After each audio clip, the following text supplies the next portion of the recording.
جس طرح سے معرفت اہل بیت میں دنیا کے اندر اضافہ ہو رہا ہے اور لوگ اہل بیت علیہ السلام کو پہچاننے کی کوشش کر رہے ہیں، اتنی شدت کے ساتھ بنی امیہ کے نمائندے اس بات سے پریشان ہو کر آل محمد علیہ السلام کے خلاف زبان کھول رہے ہیں۔ کبھی وہ اس بات پر زبان کھولتے ہیں کہ جناب ابو طالب علیہ السلام ایمان نہیں لائے تھے، کبھی وہ اس بات پر زبان کھولتے ہیں کہ فاطمہ بدعۃ منی کی حدیث رسول اسلام نے ارشاد فرمائی، اس کی وجہ یہ تھی کہ امیر المومنین علی بن ابی طالب علیہ السلام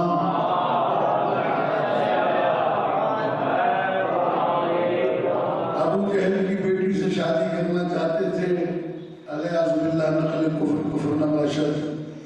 کبھی وہ یہ اعزاز سرائی کرتے ہیں کہ جناب رشیدہ سلام اللہ علیہ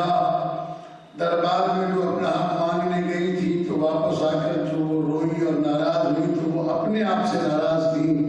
حاکم سے ناراض نہیں ہوئی تھی۔ اسی طرح سے جناب ابو طالب علیہ السلام کے بارے میں کہ وہ ایمان نہیں لائے تھے،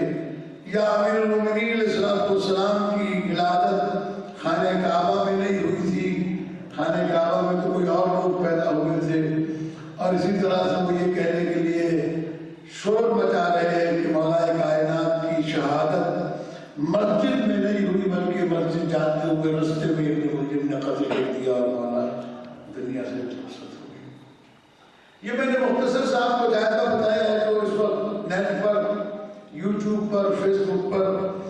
اور دیگر مساجد کے اندر خطبات کے اندر جو ہے یہ بات بیان کی جا رہی ہے۔ لہذا میں زیادہ تفصیل کے ساتھ انشاءاللہ عرض کروں گا ان مسائل کو، بس بتانا صرف اتنا مقصود ہے کہ اگر حضرت ابو طالب علیہ السلام پر بحث کی جائے گی کہ وہ ایمان لائے تھے یا نہیں لائے تھے تو پھر صرف علی کا باپ کیوں، پھر تو دوسرے لوگوں کے باپ پر بھی تذکرہ ہوگا۔ کم سے کم علی کو خوش نصیب جو ہے اس کا باپ معلوم ہے، جن کا باپ جرگے میں بیٹھ کر تحقیق کیا جاتا ہے ان کے بارے میں تم علی کے بارے میں بحث کرتے ہو۔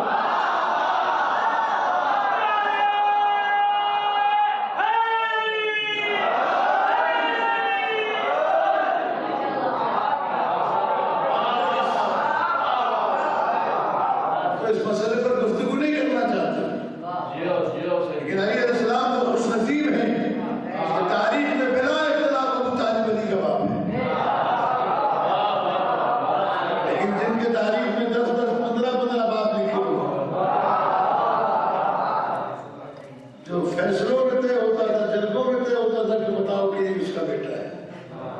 پھر جب ان پر بحث ہوگی تو پھر آپ کو برا لگے گا۔ اس لیے ہم تو بحث ہی نہیں کرتے،